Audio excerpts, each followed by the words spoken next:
Gracias a los tres.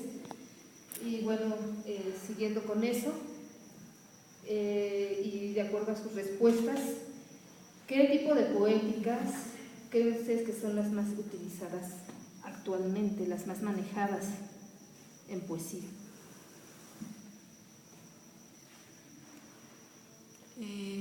Bueno, yo voy a responder con base en algo que ustedes pudieron escuchar, pudieron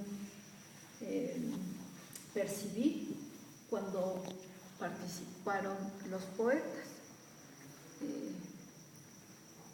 poetas invitados.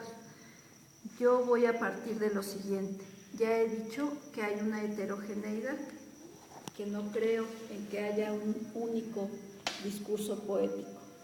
En esa heterogeneidad creo también que es posible, que es hacia donde quiero conducir mi respuesta, que es posible hablar de dos posiciones que tienen que ver con el género. No es lo mismo escribir desde un lugar de enunciación que nos atañe como mujeres que tenemos relativamente poco tiempo en comparación con los hombres que escribimos, que nos hemos asumido como autoras en términos de autoridad.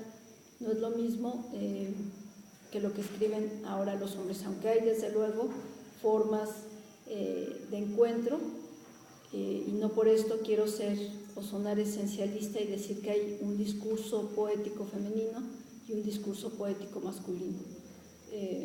Pero sí creo que hay, por ejemplo, en el caso de las mujeres, en este caso no me referiré únicamente a las generaciones actuales o más actuales, hay un discurso de muchas mujeres poetas que lo que tratan es de reivindicar esto que he mencionado hace un momento, el hecho de ser, de devenir autoras como autoridad, el hecho de poder develar, de seguir develando quizá otros discursos que ya han estado presentes.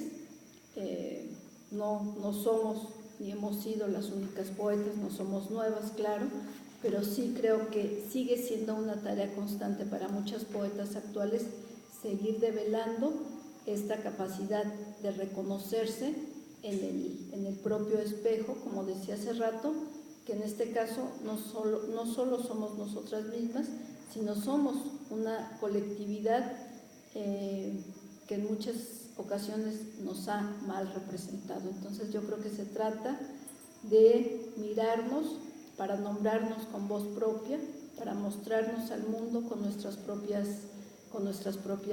palabras. Eso es lo que en esta ocasión aportaría. Yo no creo en la literatura femenina o masculina, solamente creo en la buena literatura, en la mala literatura.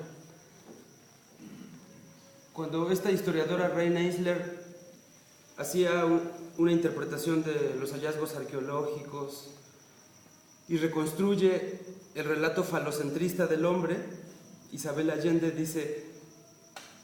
lo compara con el libro La evolución de las especies de Charles Darwin, y verdaderamente pues logra hacer hallazgos e interpretaciones de los monumentos arqueológicos, de las Venus neolíticas de la prehistoria, diferentes al discurso que hace el hombre, pero yo creo que nos hace perder la esencia o la aquiescencia de lo realmente literario, o el valor del trabajo artístico del lenguaje, el situarnos en si el sujeto enunciante es hombre o su posición de mujer.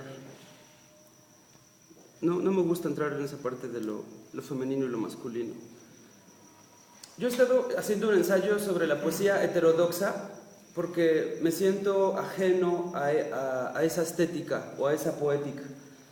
Yo me identifico más con la poesía tradicional, yo supongo mis maestros, que fueron mis maestros de taller y de la licenciatura o la maestría, donde está, por ejemplo, esta parte la parte clásica, Rubén Bonifaz Nuño, ¿no? Eduardo Lizalde, Alichu Macero, esta tendencia que Octavio Paz, que fue un gran obsesivo de revisitar el canon mexicano, y cuando Pérez Ureña dice que la poesía mexicana tiene un tono crepuscular, y él dice que no alcanza a definir a poetas como Villaurrutia,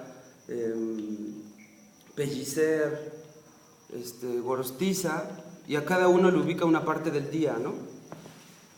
Cuando tratamos de conceptualizar la poesía, yo creo que sucede lo mismo con esta cuestión de las poéticas. Un signo de la modernidad, estoy de acuerdo que es el eclecticismo, o sea, hay muchas tradiciones, hay muchas traducciones, cada uno tiene sus santos en la poesía, sus figuras, yo decía tutelares, como esta cosa de totemista, de quién me refugio, bajo la sombra de quién me cobijo, cómo decanto mi tradición, a partir de con quién me causa mayor resonancia. Y quisiera abundar en esta, no antes enfatizando que hay una multitradición, un eclecticismo, esta heterogeneidad, pero por los grupos y el control simbólico de las instituciones culturales y de cómo se hace la legitimación literaria en nuestro país, yo quisiera abundar en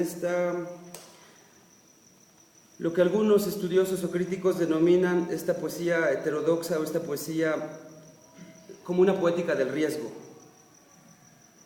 donde está más en artefactos verbales ingeniosos, irónicos, patéticos, ¿no?